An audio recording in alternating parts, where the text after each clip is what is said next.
with money, that's kind of the motivation. I want to get to a point where it becomes a non-factor, where, to help these other families, we want to get to a point where for us, it was a non-factor in the hospital, but for them, it is a factor. How do we give them the hope and just a little something to get them through the day, get them through the month? And maybe that changes their life.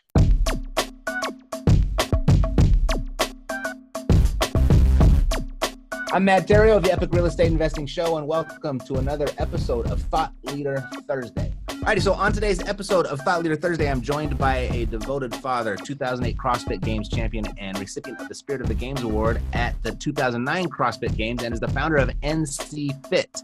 Not to mention being selected to participate as a member of Team USA in 2012, 13, and 14 CrossFit Games Invitational. So please help me welcome to the show, Mr. Jason Khalipa. Jason, welcome to the Epic Real Estate Investing Show. Yeah, thank you very much. I really appreciate you for having me. Yeah, no, I'm glad to have you here. And we have a mutual friend, and he made the introduction. And so I'm really looking forward to get to know you. What you've accomplished is amazing in CrossFit. So congratulations there. Oh, thank you. You bet. Having been a recovering CrossFitter, I did that for a couple years, and I don't think I had one day out of those 2 years where I wasn't sore. So I was like, oh, I'm getting too old for this. Anyway, what were you doing just before CrossFit, and what inspired you to take it on at such a high level? Before I was introduced to CrossFit, I was doing mainly the conventional gym thing, a lot of bodybuilding type workouts. I was also doing some jiu-jitsu, some Muay Thai, but primarily, I got introduced to it really young. So I was doing mainly high school sports. And then when I got out of high school and went to college to go, I was going to pursue football. It ended up not working out. And that's really when I found bodybuilding. And then I got into CrossFit shortly after that, and been doing it ever since. Great. What are you? You're not competing today anymore, are you? You're all done? Well, I competed 8 times at the CrossFit Games, 7 times as an individual, and 1 time as a team. Mm-hmm. And then in 2016, I stopped competing. Our daughter got sick and stopped competing then. She's doing well now. But in May of this year, I'm competing in what they're going to call a Legends event. So that should be interesting. So I got invited to do this event, and so I'm pretty excited about it. Fantastic. So what is life looking like for you right now, getting prepared for that?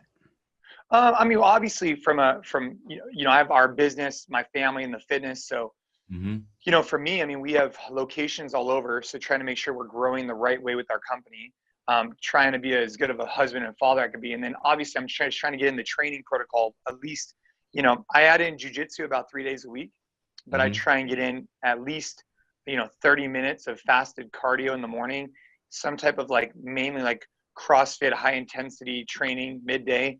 And then every now and then try and get something in later on in the evening for 20 minutes of just stamina work to try and get me ready for that. But I'm not putting in nearly as much volume as I used to put in.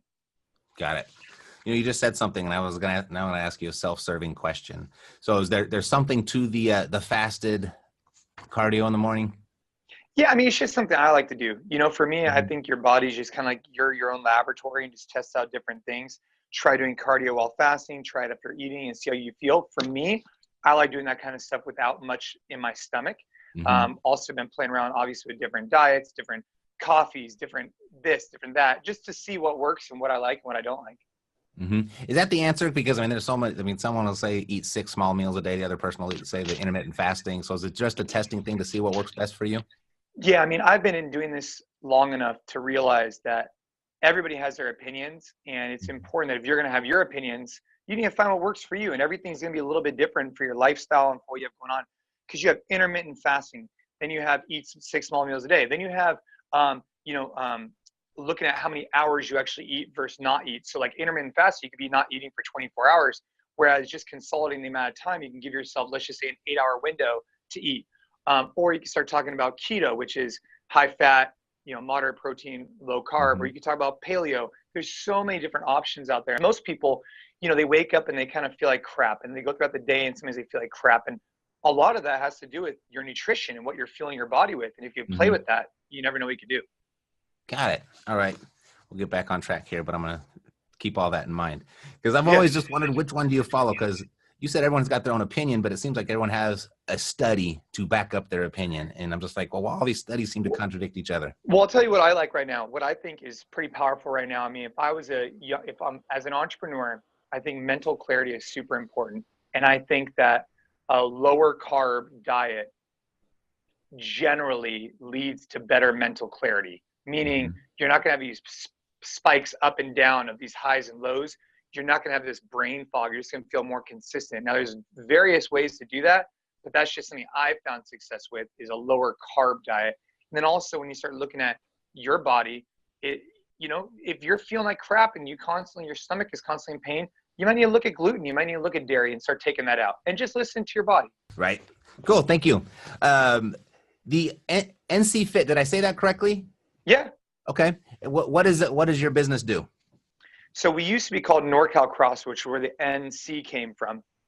And we used to provide CrossFit. And over the years, what we've been able to do is we've now pivoted from just CrossFit to a variety of programs. So we have three main verticals of our business. We have our open to the public locations that you could go to. We have our corporate locations, which we have corporate centers inside companies all over the world. Western Digital probably being our biggest partner, or definitely being our biggest partner. Then we have Lucasfilms and other partners that we basically provide service-based fitness in. So that's a second vertical. And then lastly, we have our digital products where we have our own app and things of that nature. Got it. So did that start after competition, or kind of coincide with it? Coincide, yeah. So I graduated from college in 2008. I won the CrossFit Games then, and then I opened up our gym at the same year. And then they basically kind of both grew as the time went on. So you're an entrepreneur, you're an amazing athlete, and you're an author. You got the book, As Many Reps as Possible. Yeah. So, basically what happened was I wanted to write a book, I don't know, maybe like 4 years ago, just about, I used to travel a couple hundred days a year. I don't know how much you travel, but when you're traveling a lot, I pick up books in the airport bookstore and I'm looking for some type of, I don't know, insight. And everything I saw didn't align with what I was actually seeing in real life. So it'd say work less, get paid more. And from my experience, it wasn't that way. So I wanted to write a book about just kind of hard work. And it kind of took a turn. Our daughter was diagnosed with leukemia in early 2016. And so it kind of shifted my mindset. And so what the book is about now is about, basically being as present and as focused in each facet of your life as you can to get as much productivity throughout your day, so that if God forbid anything ever happened to you in your life, you're best prepared to attack it. That's kind of how it shifted from just being out of hard work to being about being present, focused, and having hard work across all the things you do in your life. Nice philosophy. The AMRAP philosophy, right? I remember that from CrossFit. Yeah, I mean, if you've done CrossFit, I mean, you know that basically AMRAPs are so valuable because you're pushing against the clock, right? And so for me, basically in each area of my life, I'm trying to get as many reps as possible. So if I'm with my kids, I'm AMRAPing. If I'm with my wife, I'm AMRAPing. And when you take that philosophy, someone who's never heard of an AMRAP, just think about it this way. If I ask you to do as many push-ups as you can in 1 minute, right, that's all you're going to focus on. You're not going to do anything else but that. And now imagine if we could take that focus from push-ups and translate it into emails or translate it into something else. Got it. Yeah, I wish I would have picked it up before we started recording, but I went ahead and I bought 10 copies before we started recording. Oh, thank you so much. I hope you like the book. Yeah, no, I'm gonna check it out for sure. And if you're watching this on YouTube, the first 10 people to comment below, we'll go ahead and send you out a free copy. I'll pay for the shipping and everything. We'll send it right out to you. Alrighty, so that's a good way to get Jason's book. Check him out. I'm gonna check it out. So, Jason, what do you like best about what you do? Well, I mean, I like the fact that I can help people, right? I mean, I remember when I first got out of college and I was looking at different finance jobs and different things like that. And I remember I decided to open up a gym. And at the time, it was pretty nerve-wracking, right? I mean, you're a 21-year-old kid about to start a business. I had no money, no credentials, nothing. And I remember my dad said to me, he's like, hey, look, this isn't the path that he would have chosen, right? He wanted to be more conservative. He's an engineer. But at least what we were doing was ethical and helping people. And so for me, what I like is that we have a business and we're not a nonprofit. So we do make profits, of course, but we're founded on trying to get people in better shape. And then our coaches provide for them and et cetera. So it makes me feel good that we're kind of doing something bigger. And then how do we take this community and then do even bigger things for the rest of the community is the next step that we need to kind of dive into. Got it. In today's world of social media and so many different avenues for people to promote their business, I'd imagine you're leveraging your celebrity to promote your business as well. What does your marketing look like? Well, I mean, obviously we have a decent social presence. We have a couple podcasts and things of that nature, but for us, the digital products have been a good way to reach the greater audience. I think that's something I wish I would have recognized earlier. As I was competing in the highest level, we'd make money off selling t-shirts and things of that nature. But what I never recognized is that we had our gyms that were doing great. But if you lived in Germany and you wanted to be a part of our brand, the only way you could do it was through our t-shirts. What I wish I would have recognized earlier is that how do we create a digital product to allow this person in Germany to feel a part of what we're doing? And so now that's one of the things we've done. We create our own app for gym owners and for athletes at home. And that's been a really good way to leverage our digital presence and social media, to your point. Got it. That's great. I'm looking behind you. I'm seeing all the awards and the medals and the trophies. Which one is most special to you, and why? It's a great question. I think this one's a third place at the CrossFit Games in 2014. I took third overall in the world. And I feel like at that point, I stood on the podium with both my kids, and that was a big accomplishment because it took a lot of time and effort to learn how to balance competing at the highest level, building a business, and also trying to be the best father and husband I could be. And so that was a good representation of all that culminating together. And then after that day, that was my last time competing as an individual. And so that was a big accomplishment for me. That's awesome. Congrats. I read a little bit about your daughter, so I know your personal life has had some ups and downs, and thank God it's up right now. Your business is going well. You have the training to always consider.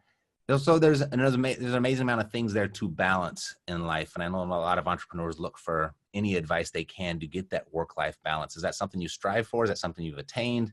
What have you learned along the way that might help another entrepreneur?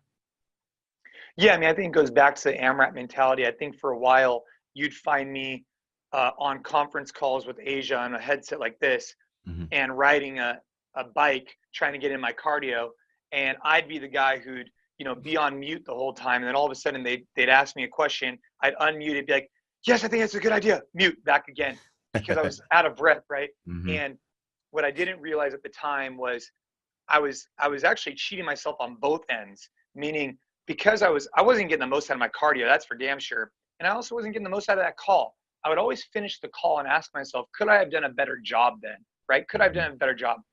And so, when you talk about work-life balance or life balance or this and that, I've known so many people, I'm sure you have too, who are so busy, but never seem to get anything accomplished. And I think it's because they get about 80% of the way, and then they, for lack of a better term, just kind of, they don't finish, right?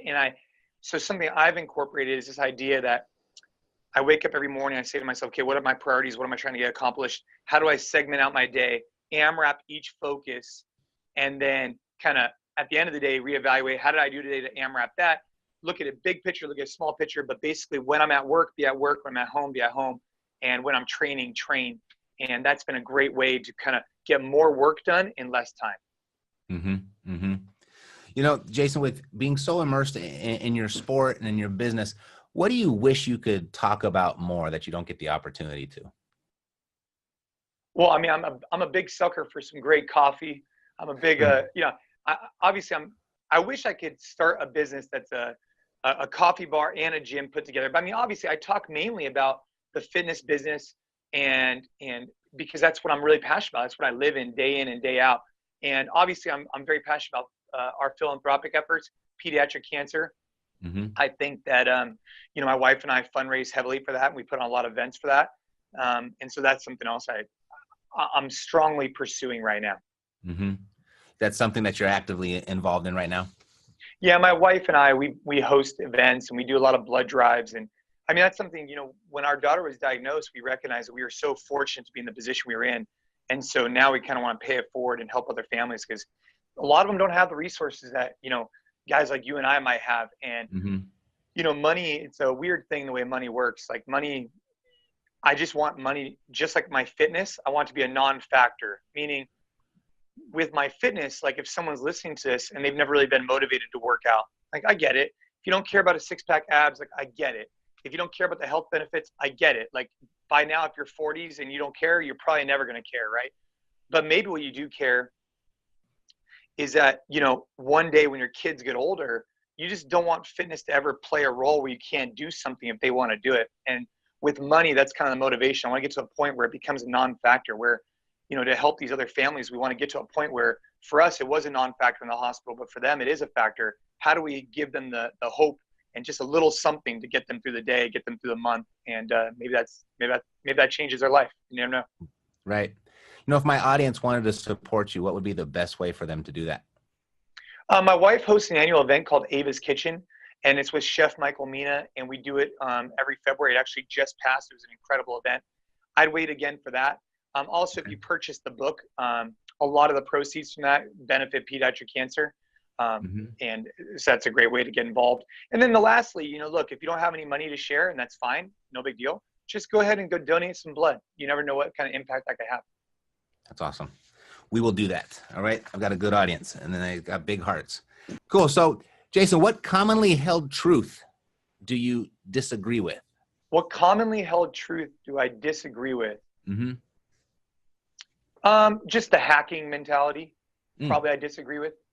I would probably, you know, I think this idea of life hacking has an allure. You know, it's sexy, right? It's like, hey, I'm going to hack my way to this. But I think what we oftentimes forget is that anytime that we hack our way to anything or create some type of shortcut, oftentimes it comes with some type of long-term or some type of potential downside. And I think sometimes we don't talk enough about that.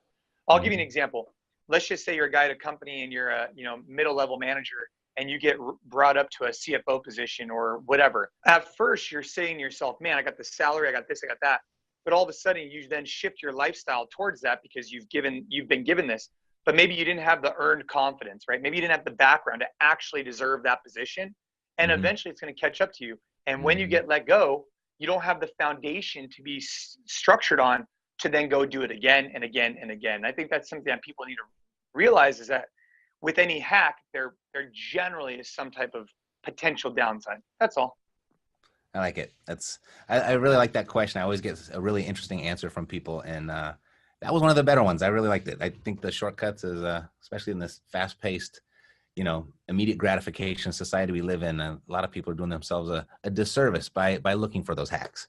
Yeah, sure. I mean, it's something I was talking about it earlier today. You know, like you get what you pay for. And when I was in high school or college, I bought this car, and I long story short, I learned a valuable lesson that, you know, if it's too good to be true, it probably is. And with hacks, I think there's a way that you can, like when we talk about like fitness hacks, like, you know, at the end of the day, you got to put in the work. I mean, and that's one of the things I love about fitness, is that it doesn't matter how much money you have, it doesn't matter where you're from, it doesn't matter anything. If you're not willing to put in the work, no one else can do it for you. And so I think it's a great equalizer for most people, because it doesn't matter your ethnic background, it doesn't matter. You got to put in the work. What is something that few people know about you that you wish more people did?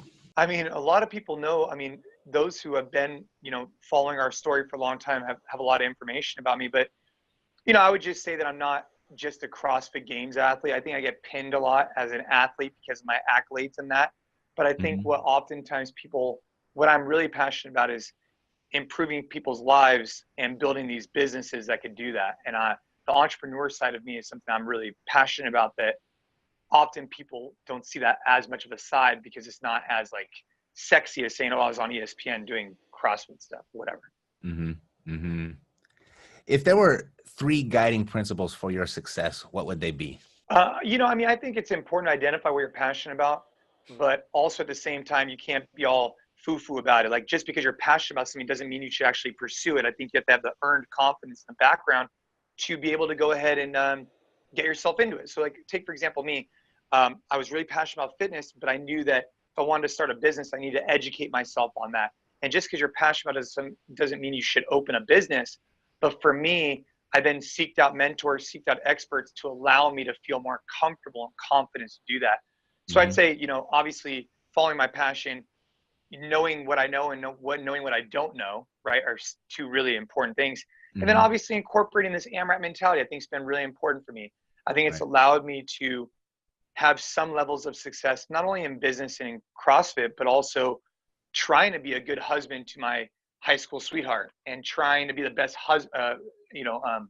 father I could be. So I'd say those 3 things, you know, like knowing what I know and knowing what I don't know, identifying what my passion is and having like the confidence and the earned confidence to be successful at what I want to do. And then obviously incorporating this mindset. Right. Yeah. You know, repetition, they say it's the mother of skill. I think it's the mother of success as well. Right. If someone wanted to get in touch with you, Jason, what would be the best way for them to do that? I mean, my Instagram's probably where I'm most active on. Okay. If you want to check it out, it's Jason Khalipa. If you want to check out my website, Jason Khalipa, we have a podcast. We interview interesting people just with unique backgrounds in athletics and business. And yeah, I mean, I have a YouTube channel. I have a lot of other stuff, but in general, it's Instagram and my website. Fantastic. Well, Jason, it's been a pleasure. Let's stay in touch. Let's do this again. Yeah, no, thank you very much for having me. Really appreciate it. I hope everybody has an awesome day. And thank you again for having me on your show. You bet. Yeah, we got 10 copies of Jason's book, As Many Reps as Possible. So the first 10 people to give comments down below the YouTube channel, we'll go ahead and make sure that you get a copy of that. And yeah, God bless to your success. I'm Matt Theriault, and I'll see you next Thursday on another episode of Thought Leader Thursday right here on the Epic Real Estate Investing Show. Take care. Hey, Rockstar, if you like what you just saw, there's much more goodness where that came from. Go ahead and smash the like button and then ring the bell to get notified of new episodes when we release them. And then after you've done that, I pulled this video out just for you. Check it out and see what I did over there.